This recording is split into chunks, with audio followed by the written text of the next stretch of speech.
Okay, we are live. Are we here? We're here. We're good? Yes. Yeah. Guys, Hi. I'm not in a black void anymore. Look at this. It's a green void now. It's a green, yeah, good. Green void. It doesn't. It doesn't fill the green void in my heart right now. Oh, that hurts. Yeah. But I don't want to talk about it today because I don't want to cry on camera. Oh, that makes me real sad. I will say, like it's surprising to me that it's hitting me this hard, and I think it's just because of the way it went down. Sure. Yeah. But Yeah. we're gonna save that conversation for a later date. Okay. That's totally fair. Not too much later, but a later date. And we'll talk about that later. So let's get into today's show. Hey everybody, welcome to You Have to Watch This podcast. I'm Alan, I'm Ryan. And I'm Devin. and today we're watching one of Devin's most recent watches for the show, Confess Fletch, starring Jon Hamm and all of Jon Hamm's friends. Basically. Pretty much, yeah. Before we get into that, Devin, I need to know: have you Yeah. watched Andor yet? I watched the first episode of Andor. Yay! I did it, guys. I did it, and then I got very Yeah. busy over the weekend and couldn't follow it up. I have to say, it's just fine. Episode 1 didn't wow me. It didn't. I don't hate it. I'm gonna keep going, but I don't need to watch it now. There is a reason it was a 2-episode premiere. Oh, okay. I didn't know that. And I will say the first 2 episodes aren't what drew me into the series. Like the more you get into it, the more you're like, oh, I need to watch the next one. And the first few episodes, like there's like 3-episode arcs. So Oh. yeah. I So mean, I heard it's a slow burn. Totally fine. Character is lovely so far. Yeah. it's a slow burn that speeds up.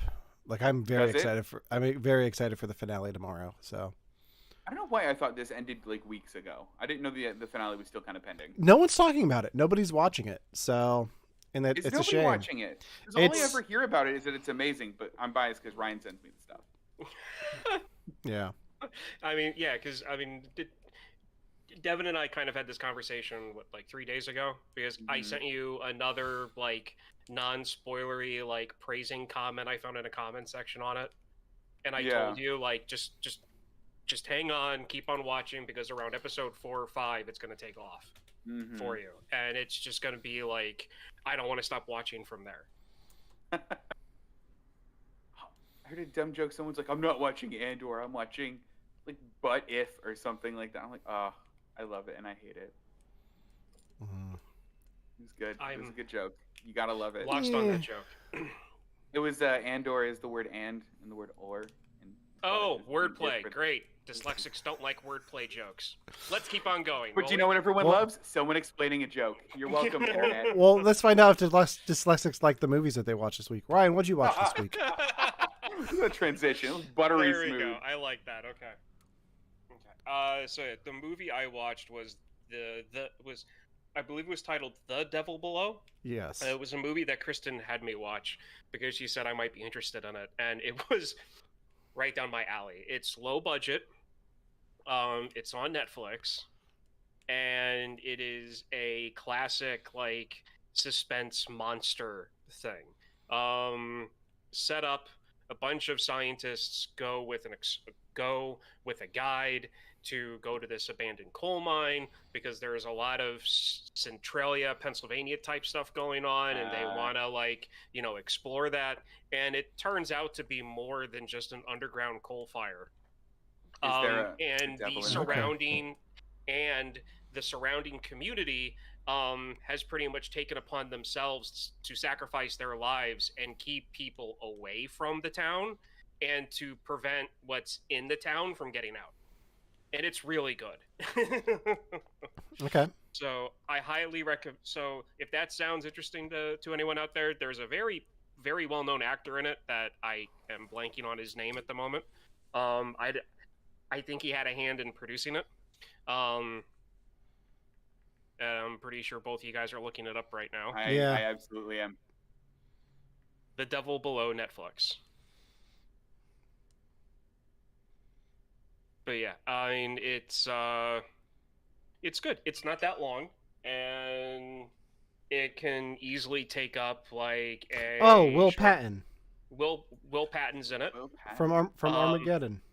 Yeah. Oh, funny. So yeah. So I mean, his character really like he's more of a side character, but he's the character that kind of explains things at the point where it's like, okay, this is what's going on. He explains it to the survivors and Okay. says, this is what happened back in the 70s. This is why we're here. Mm. And then everything goes from there. Like I said, it's low budget.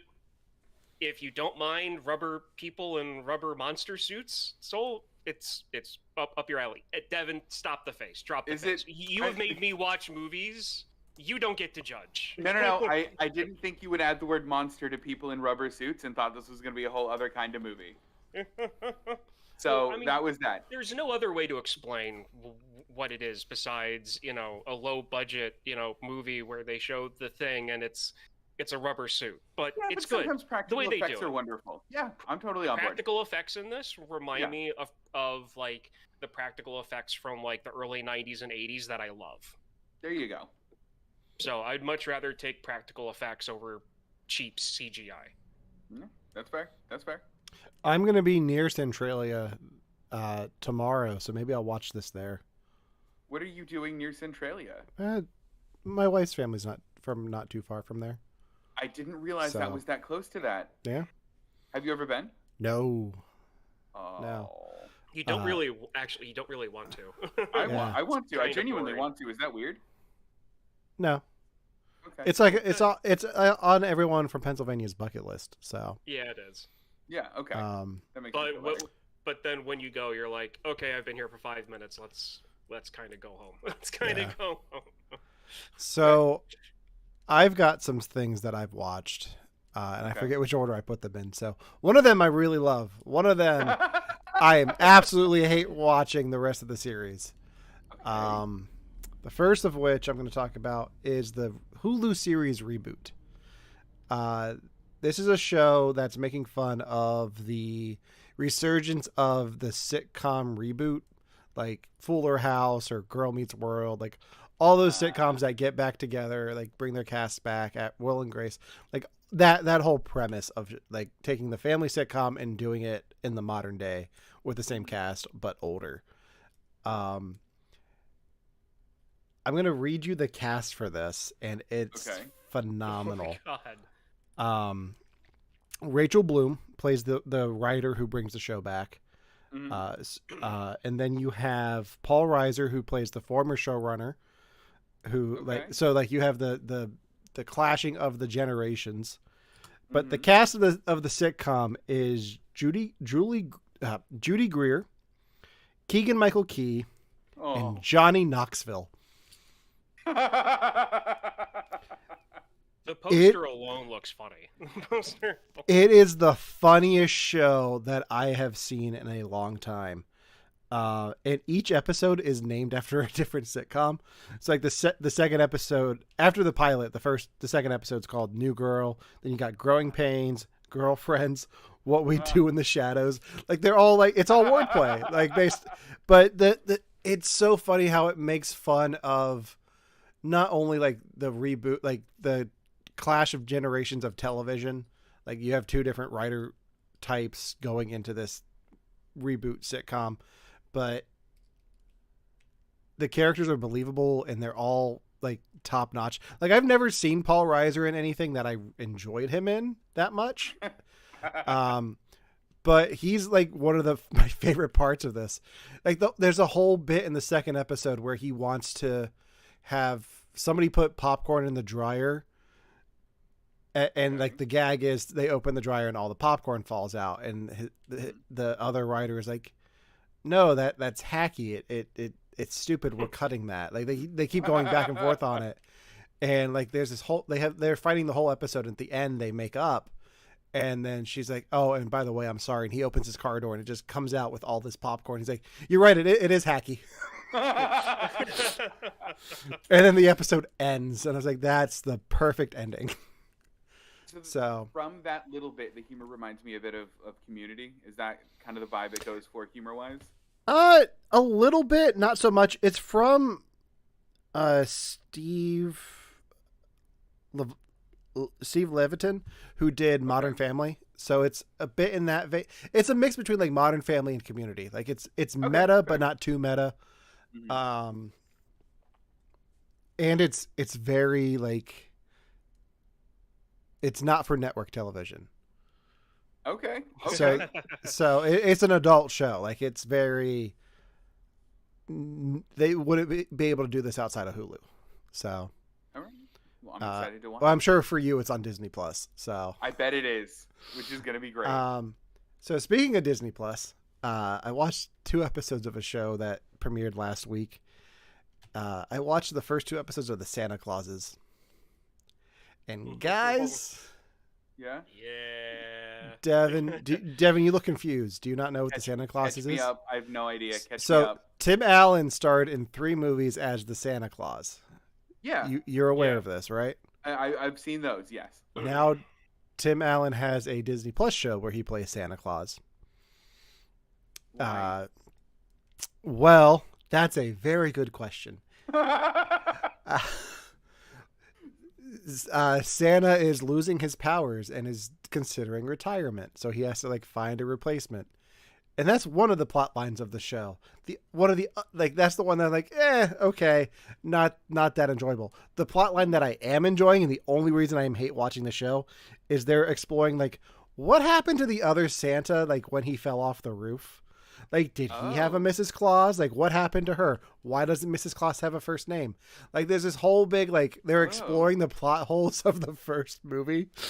Like, and just exploring, like, what happens to Santa when he falls off the roof. Yeah. And I'm like, That you sounds know what? fun. Like, that I'm in for. The rest of it, it's like, oh. Tell me, what don't you like? Give me the I hate. don't like that Tim Allen's Santa has to be like, you can't even say Merry Christmas anymore. I'm like, okay. Oh no. Like, Tim the Allen. war on Christmas crap. Yeah, like it's Tim Allen, so I'm not surprised. And there's been very little of it, but it's there, and it's like, okay. But Cal Penn is also in it as a contender for the job of Santa. That's fun. So, and then Elizabeth Mitchell, who played his wife in the Santa Claus 2 and 3, is in it. His son from the first movie makes an appearance. Oh, right. That's good. I'm happy that they're bringing like the kid back. Yeah. And then David Krumholtz will appear, and I guess there are like websites dedicated to finding out what, like, letting people know when David Krumholtz shows up, who played Bernard the Elf. Oh, that guy. Okay. Bernard the Elf has like this huge cult following online. So What? Yeah. Oh, He's Yeah. my wife's favorite character of the movie. People are waiting. Bernard the Loves Elf? that movie. Yeah, What? people are waiting for Sexy Bernard to show up on the Santa Clauses. That's What? okay.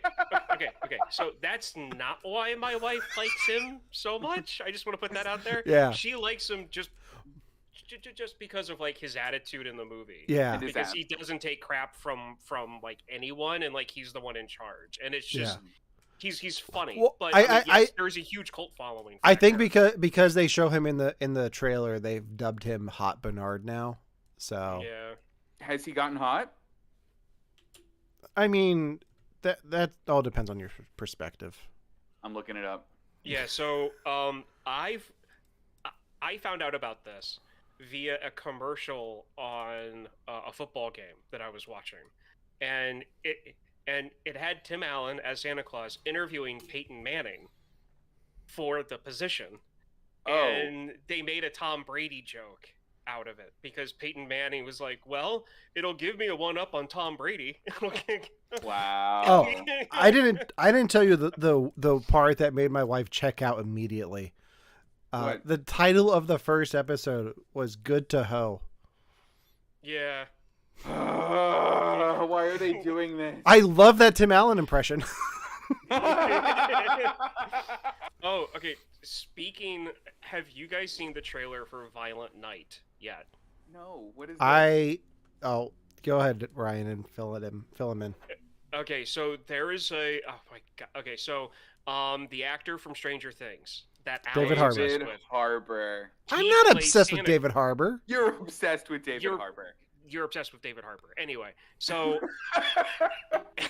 so anyway, He plays Santa Claus, and I guess he like comes down a chimney in the middle of like a political assassination or something, and so he has to like defend himself against like these assassins or these like militia type guys, and it's supposed to be like, I mean, it's called Violent Night instead of Mhm. Silent Night. It looks amazing. I really feel like someone watched, what was that movie a few years ago with oh, I can't remember his name now. Mad Max, the original Mad Max guy, the Australian actor that's really popular. Lethal Mel Weapon. Gibson. Mel Gibson, thank you. I blinked on his name. Anyway, so Mel Gibson had a movie about this or something. It was along those lines. Yeah. They made a Harper one. And it looks amazing. Are you talking about the 2005 cinematic gem Santa's Sleigh? I'm going No. to assume No, there was another not- one. It was There more was recent. another one? 2005. It- It's it more was like- recent, within It 5 was like years ago. It was like after Mel Gibson became the Mel Gibson that we know today. Yeah, Got it. So- Okay, gross. yeah. But yeah, they actually premiered this David Harbour Santa movie at New York Comic Con. Like David Harbour was there. Oh, very cool. I didn't get to go see it, but I got to see Ghostbusters last year, and that was cooler. Yeah, so- you got that. But yeah, I'm excited to see this. I might go opening weekend just because it's Yeah. something different. There's so many movies coming out in the next month that I want to go see. Unless you guys make me watch them, I guarantee I'm to see none of them. Like, I'm not good. Oh, at there's keeping up. there's one that we're doing on the show. Is there? Oh yeah. Can you let me know? Yeah. Give me a second.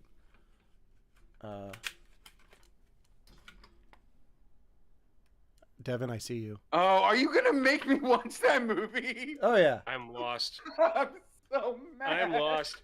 Okay, so for the Uh. actual audio listeners, all Alan did was turn his like light blue and hold it up to his face and go, "Devin, I see you." And I'm my lost light's as blue much now. as you are. It's Avatar. uh, Now we've made him mad. No, not mad. I'm just like Disappointed. I'm lost on the simply because you guys have been friends since like middle school. Yeah. So there are things that go over my head that you two get like right away.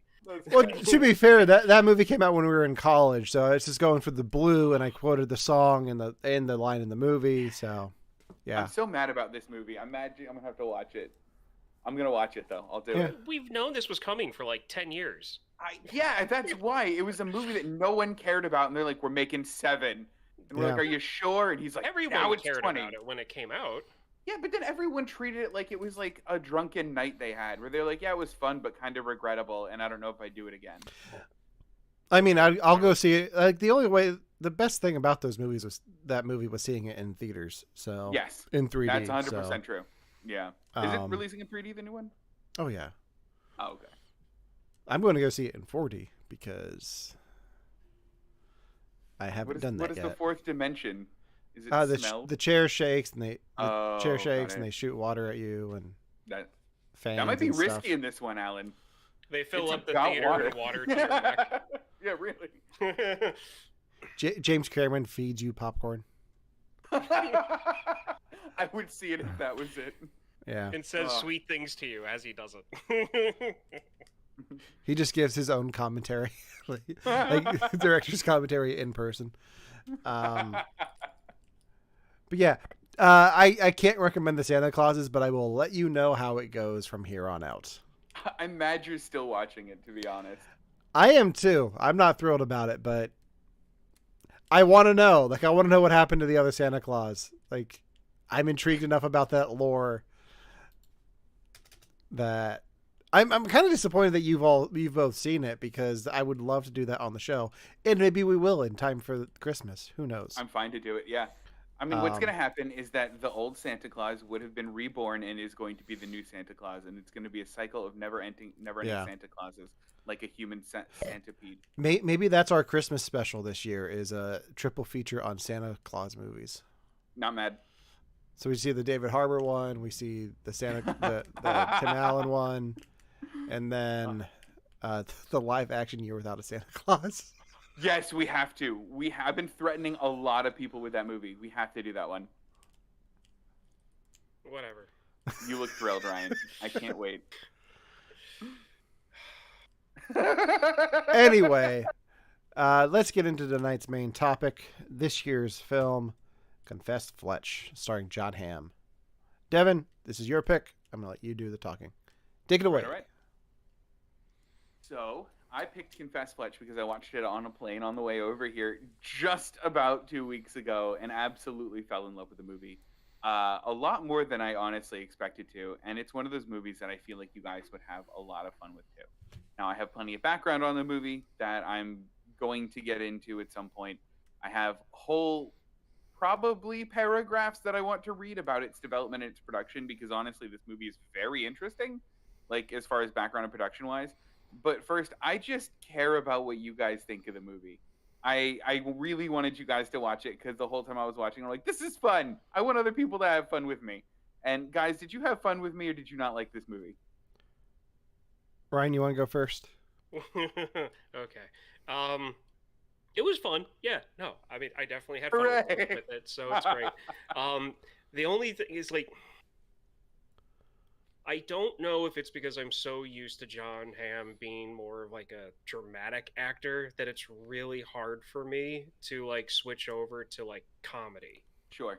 For him. Now, everyone else in this was great. I loved the cops. I loved his girlfriend. I loved her mom. Everything about this movie was great. It was just a lot of the lines I found funny from him, I found funny because they were funny written lines, not necessarily because Jon Hamm was giving them. Okay. I like Jon Hamm. I do. I like his acting. It's just I need to flip that switch to like, okay, I've got to get used to his comedic timing because it was still a little like, oh, he just said something funny. Like it's dry. It's very dry. Yeah. It's not that. Well, yes, it's dry, and I like dry humor. It's just, like him with like Mad Men and like stuff like that. When he's saying stuff, I'm not expecting him to say anything funny. So when he does, it takes a little bit for me to catch up to the fact that he told the joke because I'm not expecting him to tell jokes. Okay. That type of thing. So real quick, what do you know Jon Hamm from? Like when you think Jon Hamm, Ryan, what is your go-to outside of Mad Men? The Cardinals games, actually. Okay. Oh, really? He is the most well-known St. Louis Cardinals fan in Hollywood. So whenever the Cardinals play in LA or whenever he winds up in St. Louis during the summer, the camera always pans to him and says, and the broadcasters go, "Oh, look, Jon Hamm is here." And occasionally they'll send their field reporter down to talk to him. So that's why I'm wearing the St. Louis Cardinals hat today. So I'm cosplaying as Jon Hamm, the Cardinals fan today. Oh, that's I don't know if you guys noticed who I'm cosplaying as, but any guesses? It's me. Don't put your feet on air, please. No, I'm Devin's I'm t-shirt. not doing it. Yeah. Oh, Devin's t-shirt. No, okay. Well, so yeah, I mean, We'll get to that later. I guess Ryan, what I was trying to get at was what dramatic roles outside. Is there anything outside of Mad Men that you know Jon Hamm from? Not like sports things. No, I know him from Mad Men. Okay. I've seen some of that. I've seen. $1 Million Arm, like the baseball movie he did. I have not seen $1 Million Arm. No. Okay. All right. I guess I had a completely different reaction to you to Jon Hamm, his comedy takes. I'm gonna to Devin, to let you know how I feel about this movie. I'm gonna quote the movie itself. 5 stars. I love that line. For years I have wanted Jon Hamm to do a straight up comedy because I've seen him host SNL. He was hysterical on 30 Rock. So I know him from comedy stuff as much as I know him from like Mad Men. It was always like this other side of him that don't get to see much. And I think he does such a great job with this role, playing the snarky know-it-all, with the dry humor, cracking jokes, and like just having moments like they're not meant to be jokes. It's just his personality, and I think it's phenomenal. I want to see them make all of the books into movies with Jon Hamm. Yep. No, I absolutely adored this movie. And I had a choice of how I watched this. Like, I could rent this for $5, Mm-hmm. or I could add Showtime to my Paramount Plus subscription and watch it that way, which would end up costing me. I didn't know how much it would cost me because I already have Paramount Plus. It was like an add-on for the year-long subscription. So I took the gamble and I added Showtime, and it was like $16 for the rest of the year for Showtime on it. I was like, absolutely worth it. So good. No, I love this movie. I can't wait to talk about it some more. Well, that was one of the things I loved. So I obviously loved Jon Hamm in the movie. I loved him. Like, I mean, even his like, I just pulled up Jon Hamm comedy like on YouTube, and like one of the first things is like, Jon Hamm is a beautiful idiot. Parks and Rec and 30 Rock montage, and like, oh yeah, he is in Parks. Yeah. I forgot about that. Yeah, and it's just I like his comedic timing a whole lot. But I think the other thing that drew me to the movie, because if it was just him kind of being snarky for a whole movie, that's one thing. But it did kind of the kiss kiss bang bang thing, where it also had a really good, really interesting plot behind it that had its own little twists and turns that I really liked. And did you guys have that same experience with the movie, or was the plot just fine for you? And that's a good way of putting it. It's like Kiss Kiss Bang Bang, but only one like detective. Exactly, that was exactly it. And not set at Christmas. Right, exactly. Yeah, so that was one of the things that I liked the most about the movie. Is, I mean, you give me literally any movie where like you don't tell me what the protagonist is doing, but I see him doing weird things and have them all pay off at the end for me, and I'm mostly sold. That's like most of the battle for the movie for me. So that's what I really liked. Good. See, when it comes to me with stuff like that, it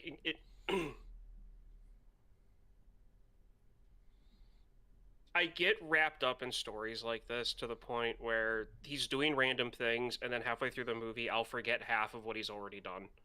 So then by the time the movie wraps up, I don't even try to remember if it makes sense, because I don't remember half of the things they go over.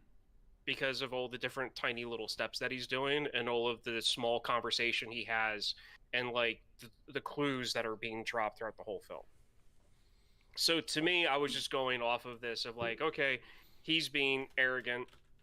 I get the humor. And it's just him dealing with, and then it's all of the side characters dealing with his arrogance. And there's one character that I'll talk about later, but that's for when we get into that type of stuff. So, well, I mean, I did want to talk about it because we're on that now, and I'll talk about the history of this movie later. Who's your favorite character, or like, what was your favorite? Yeah, who's your favorite character in the movie? We'll start there. Grizzly.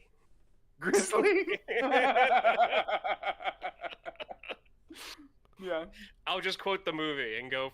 She's like I absolutely loved the fact that she was completely over him from the start. Oh yeah. And she just ends up being tormented by him the most. And she just kind of goes with it because she's helping, like, she's in second command to the other detective. So she can't really do anything about it. So she just has to flow with it. So, you know, like her dealing with the GPS going to Philly. And, you know, him leading her to the elevator and her going, hang on, what, we're going up? And then the doors close on her. Yeah.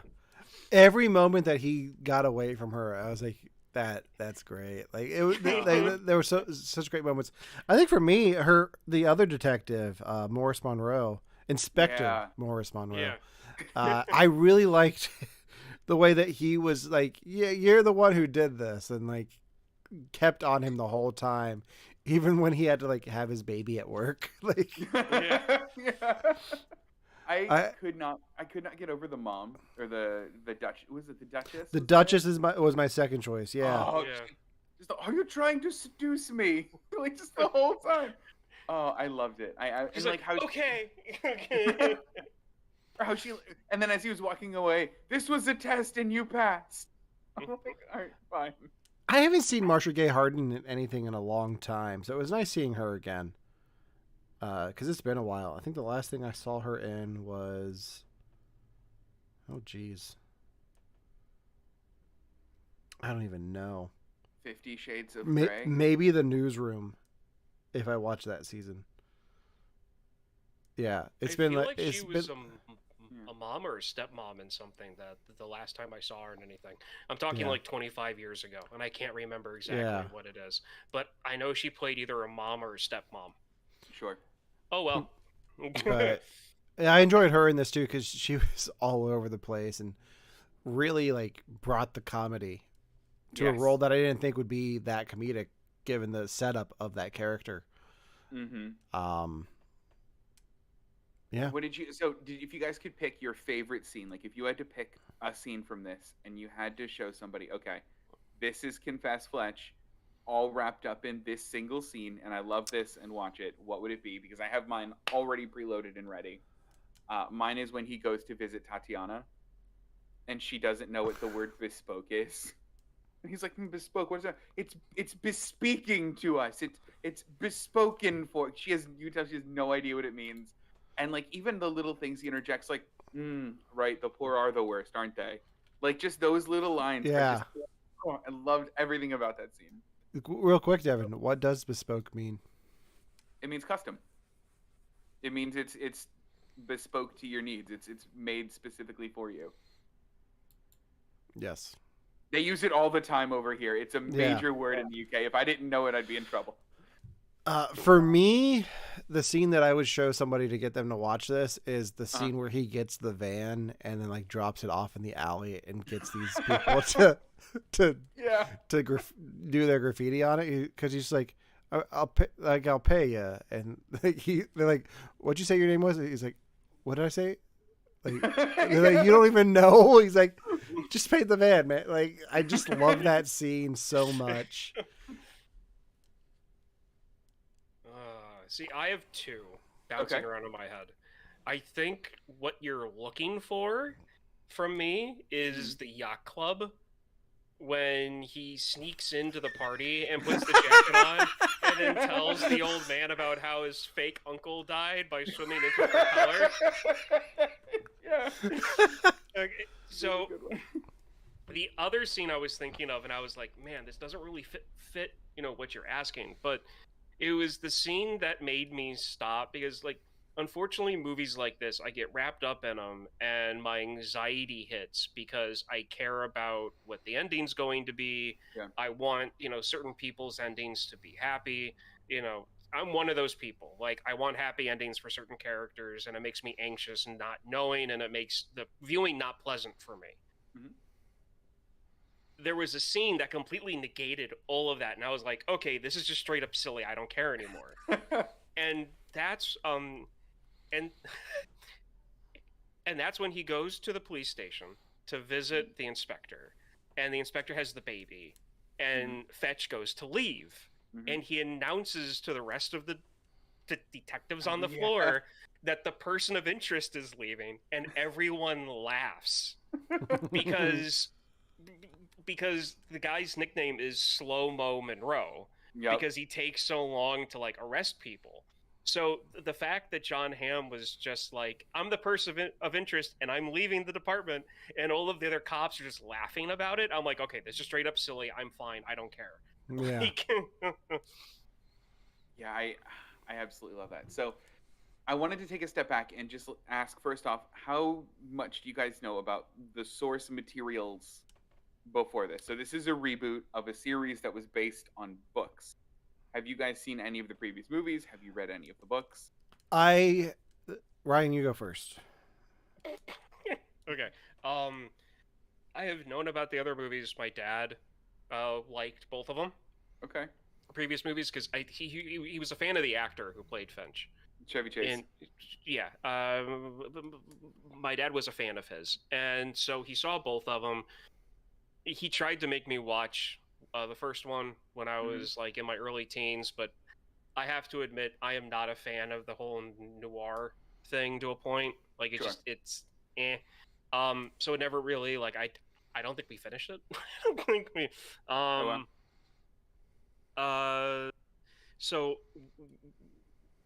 when I finally figured out what the title was, Mm-hmm. because that's a story all in itself. Because you said it on the last podcast, and I'm like, I don't think I'm hearing him right. This doesn't these these don't sound like words. Like, it was just jumbled in my head. Yeah. I was like, oh, is this a reboot? Because, and then I saw the poster, and then I saw, when I looked it up on Prime, the other two movies came up for available, and I'm like, okay, this has got to be part of like a book series or something. Yeah. And that's my history with it. Okay. So I was aware of the Chevy Chase movies going into this. I was also aware that Kevin Smith tried to do a reboot of this in the early 2000s with Jason Lee as Fletch. Oh, we'll talk. I know Yeah. all the dirty details about that one now. Did my homework. And I knew it was a book series because I've heard Kevin Smith talk about it in depth on podcasts before, how much he loves those series and like what went into it for him to write it. So that's my connection to it. Okay. Have you seen the Chevy Chase movies? I know have you knew not. about them. I have not. Like I'm kind of over Chevy. Like Chevy Chase has his moments, and I'm not gonna seek out new Chevy Chase stuff. The catalog that I have of Chevy Chase stuff is what I'll keep because I think he's just kind of been ruined for me. Sure. But I will say, yesterday at work, somebody was on camera in the studio, and I was in the control room, and somebody made the joke, "I'm Chevy Chase and you're not." I walked out of the control room, out to the studio, right out to him. It's like, no one else got that joke, but I appreciate it, and walked away. Oh, well done. So, yeah, that's my history with it. And when I saw that Jon Hamm was doing, it's like, I could see, like, knowing what I know of Jon Hamm's comedy style, it's like, I could see him doing a good Fletch from what I knew of the character. So to give you some background specifically on this one, this movie was based on the second book. The second book to ever come out in the series is called Confess Fletch. There are about 12 Fletch books in total. Chevy Chase did, I think, book 1 and book 3 as his movies in the early 80s. Book 4, or the third movie, which was going to be, I guess, the fourth book on our timeline to be turned into a movie. That one was kind of ready to go for quite some time. Kevin Smith wanted to do one. I think he wanted to do, it was called Fletch's Fortune was the one that Kevin Smith wanted to do. But he and Chevy Chase had what we call creative differences, which knowing who's what we know involved, now about I'm Chevy sure Chase. I'm sure I know what those were. So then he pivoted because Kevin Smith really wanted to do these movies. So he goes, you know what we'll do? I'll have minimal Chevy Chase, and we'll do a movie called Fletch 1, which is a prequel to Fletch, the original book. So that way Chevy Chase is in it as the narrator, but there's another actor. He got Jason Lee to play the part. It was supposed to be a Miramax thing. He who shall not be named didn't believe that Kevin Lee could actually lead a whole movie. And for that reason, it didn't actually get the go-ahead.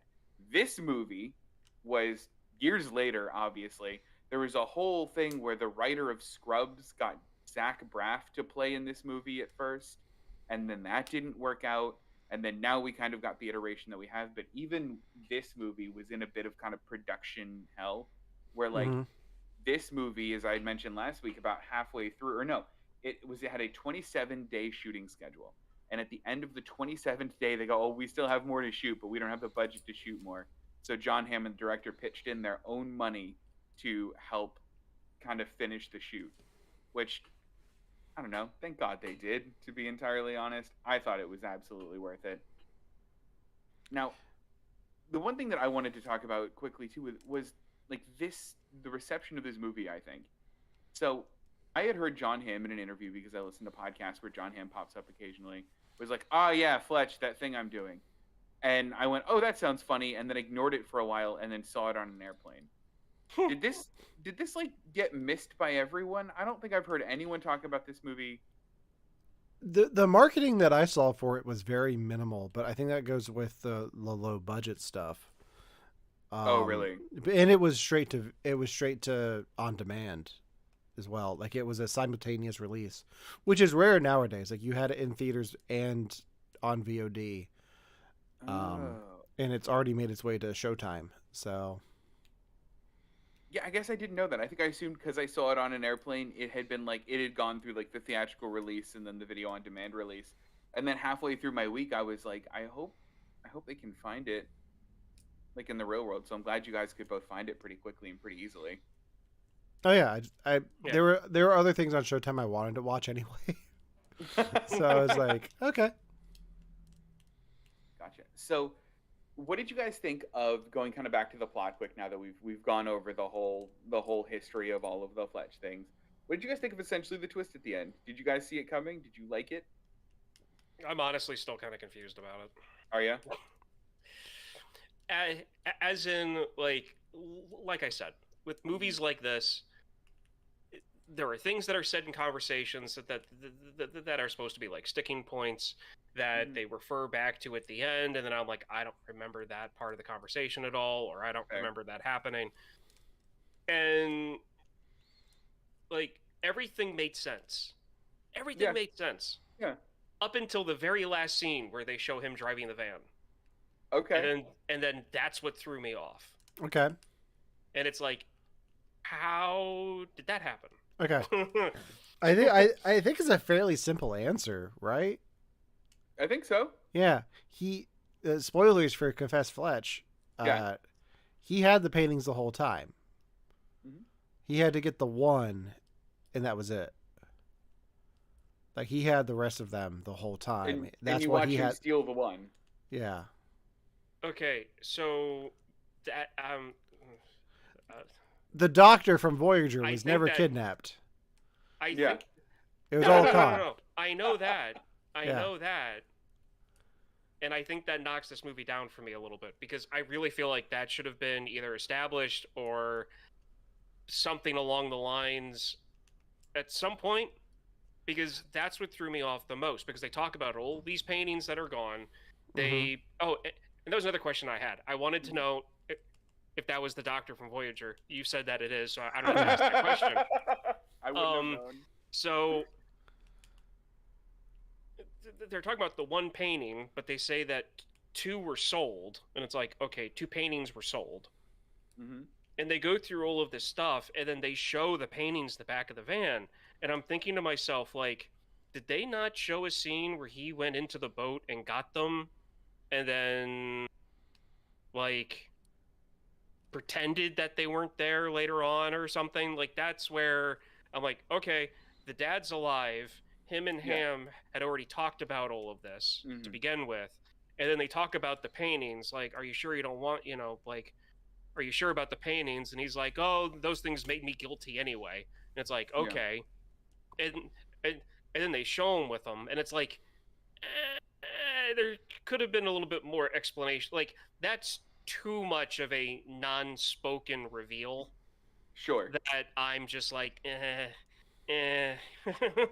Well, okay, and I can definitely see how at that point you'd almost want like an Ocean's 11 style montage of like, here's the thing, here's the thing, here's the thing, here's where we are, and it relied too much on your ability, relied pretty heavily on your ability to go, okay, so now that we know that the dad's back, and now that we know that it was, that he wasn't actually kidnapped, and now that we know that this happened, that's why he has these, and that's why he's okay to have them. Which, normally I'm fine with stuff like this. I'm fine with stuff with going unspoken and just relying on the audience to being able to like connect, like to be able to go from, to go from A, B, C, and D, and then being able to go from A to D and being like, okay, I don't need to know C and B. Yeah. Like I'm usually fine with that. For something like this, though, it was just with so much going on, so many conversations, so many steps. It's like along the way, things can get fuzzy when the narrative is this heavy. Yeah. I have two thoughts. Okay. One is, Ryan, if you go back and watch it again, I'm curious to see how you enjoy it. Because the biggest thing for me that made me accept the ending was the whole time, since my favorite scene was him getting the people to spray paint the van. I was like, okay, what's the van for? Like, he doesn't use the van at all. So like, okay, the van's going to play into this somehow. So there are moments that hint at what's going on up until that final reveal. The other thought that I have for this is you're going to hate Ocean's 12. Well, I already have a movie in my back pocket to watch after Ocean 12s because 13? I'm assuming that that's what's going to happen. Ocean's 13? What? No, not that. I haven't seen any of the Ocean movies besides the one that you had me watch. Oh, I know. So, They're in my back pocket. That's yeah, such a and shame. just wait because I'll have my own little heist movie ready to go after that. Oh, that I know which hate. one you have. I know which one you have. Which one do you have? Tower Tower Heist, Heist. right? Yeah. Tower. I was gonna ask if it was Tower Heist as a joke. No, See, it's you can Tower Heist. you can yell at me and Devin for having our own things, but you and I've got them too. Like it's I know. Okay, no. So the thing is about the van. I figured that was like they show him get it. They talk about it once. I figured that was going to be like a getaway vehicle or something. Like he bought it. He wanted to disguise it because of everything else he was doing. He was doing everything else that was illegal. So it was like, okay, fine. He's changing the look of this van. He's probably going to report it stolen at some point, and then it's going to look the way that they're going to paint it up, and it's going to look completely different. So I was expecting. As the movie went on, I'm like, okay, I'm not going to see the van again until the very end. And then when they showed it, I'm like, well, he doesn't really have to sneak away from anything. So why is he driving it? And then they show the inside, and I'm like, whoa. Where did he get the rest of the paintings from? And I was like... Well, I mean, for me, that's one of the things that made the movie because I love heist movies like for that reason. And I know that it's a little bit like I know heist movies are a bit formulaic and it's a bit gauche to love them, but I love heist movies because I love the whole like there's a secret plot happening in the background that you're not aware of until you're aware of it, and I think that's so cool. And like, give me a movie that'll make me like laugh as much as this. Like by the way he's been doing this the whole time thing. I love it. Now, something that was probably throwing me off, I will admit, is the blonde, the ex-wife or the wife or whoever, the one that he goes to the interviews that he pretends to be like my fashion. favorite scene. Absolutely, yeah. Have you guys ever seen? Was it Dinner for Idiots or Dinner for Schmucks? Yeah, Dinner for Schmucks. Have you guys seen that movie? I have. Okay, she's in that, and she plays the crazy ex. Oh, funny. So all I could think of was her character from Dinner for Schmucks. And that was throwing me off the whole time because of just how eccentric that she can be in her characters. So maybe I missed it because of that, because I was laughing more about remembering scenes from her from that compared to, like her chasing Steve Carell around, the apartment because he's pretending to be a penguin and she's trying to kill him. Like that type of stuff. I took the wrong thing away from Dinner for Schmucks. I don't remember that anyone is in Dinner for Schmucks except for Steve Carell and his collection of dead mice. At that point, my brain went, and I stopped paying attention to anything else in the movie. I don't know who's in it. I don't know that scene turned me off so hard. Did we see that together? I think we did the drive-in. What scene are you talking about? There's a scene where it's like revealed that one of Steve Carell's hobbies is like taxidermying and posing mice or something like that. That doesn't happen till later in the movie. But it like wiped out my whole memory of the opening. The opening montage is the mice, though. Yeah. Oh, is it? Okay, then that's when it lost me. Yeah, but I mean, like that's his skill. That's the thing that he's good at. Like that's his art. It's terrible, and he should feel bad about himself. But that's why he's a schmuck. But the mice are already—he's not killing the mice. He's finding dead mice and taxiderming already dead natural. Let's move on because Devin, there's a mental block, and we need to talk about this later. This is not a film therapy session for you. This is a podcast about a movie. We'll get to it later.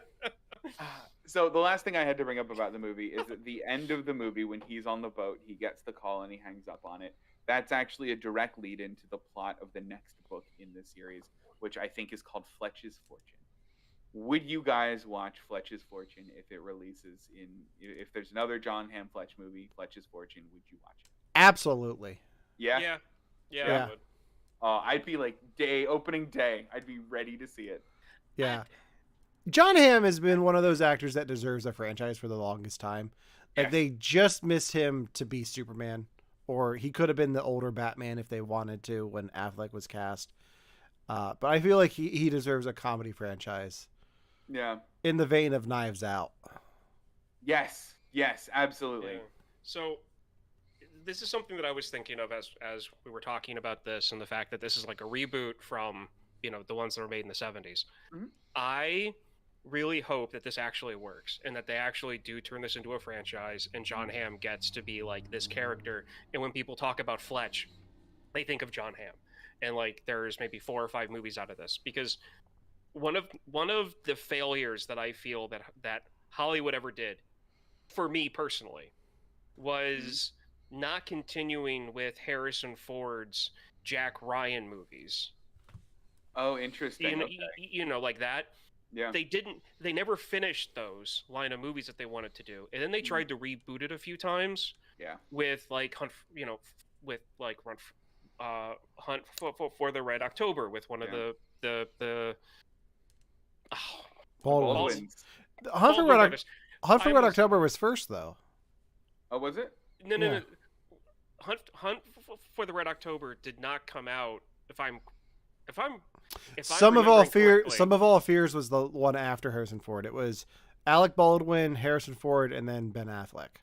So the Harrison Ford movies came out after Yes. Hunt for the October? Yes.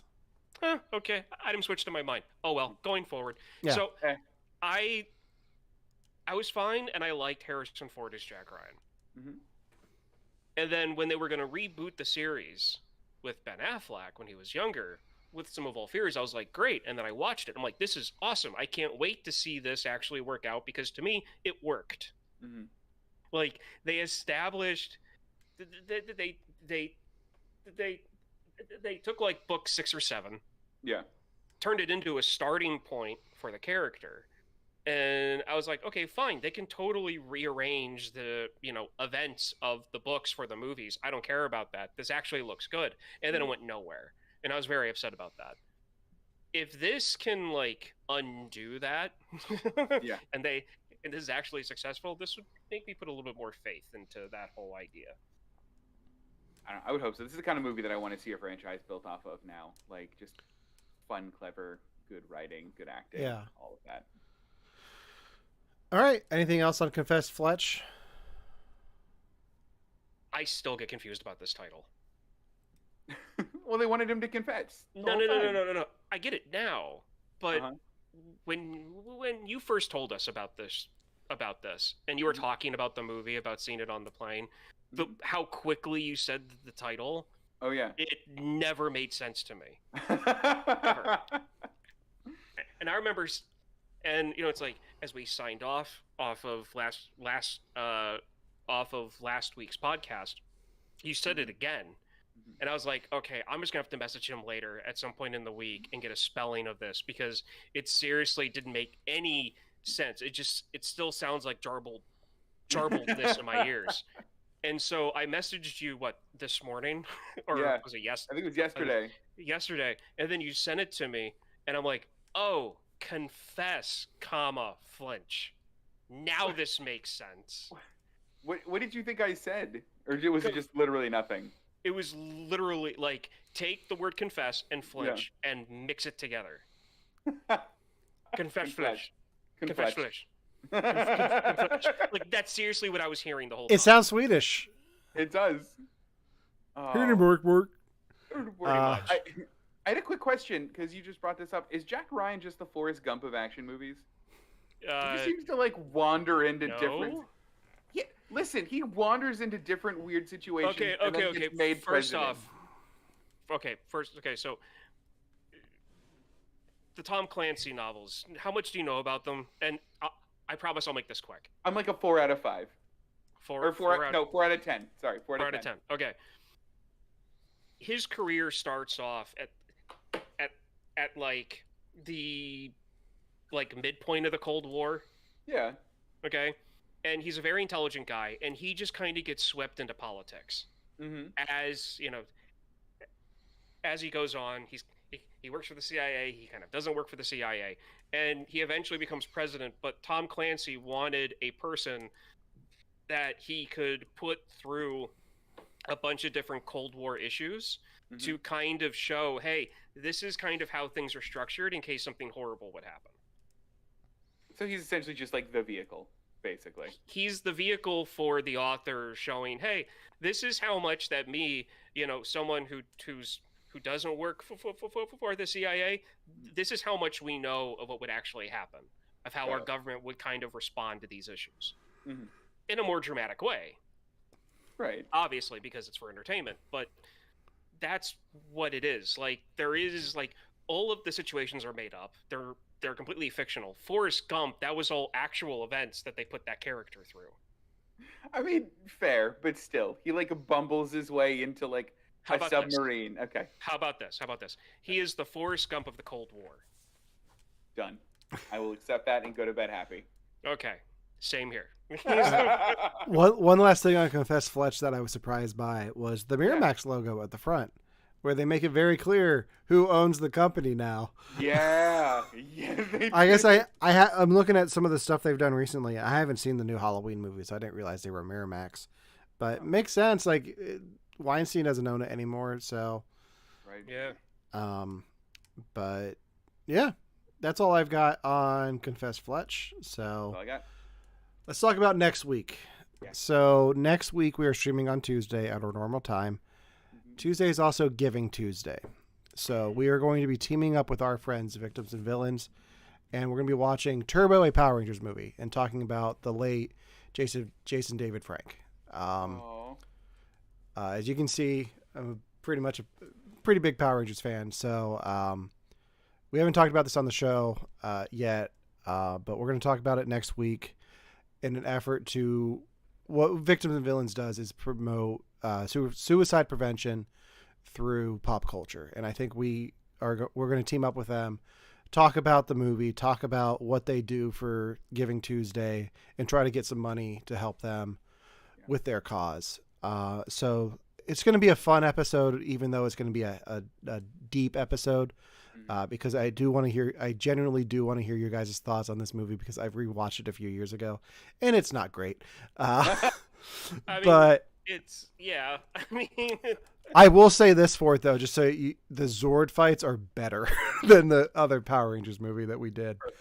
So that'll be next week's show. So tune in next week for that. Josh from Victims and Villains will be joining us. I might reach out to some other people at Victims to see if they want to join us as well. So we might have a whole Power Rangers team assembled. But so join us for Giving Tuesday with Victims and Villains as we pay tribute to the late Jason David Frank. And I want to end the show on this note. If you are struggling with thoughts of taking your own life, please reach out to somebody. Reach out to a friend, an old friend, somebody you haven't talked. Like, there's 100% of suicides are preventable. So please just reach. There's hope out there. Victims and Villains has a lot of great resources for you to check out. So you can visit their website. We'll put their information in the show notes.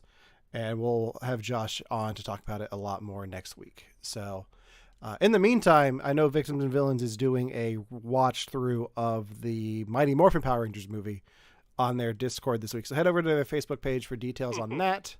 I'm going to make sure I might be joining them if I'm home on Friday in time. But yeah, so we'll promote their stuff. Hopefully they promote that they're going to be on our show. But so tune in next week for Turbo, a Power Rangers movie. Starring the late JDF. So until next time, for You Have to Watch This podcast, I'm Alan. I'm Ryan. And I'm Devin. And may the power protect you.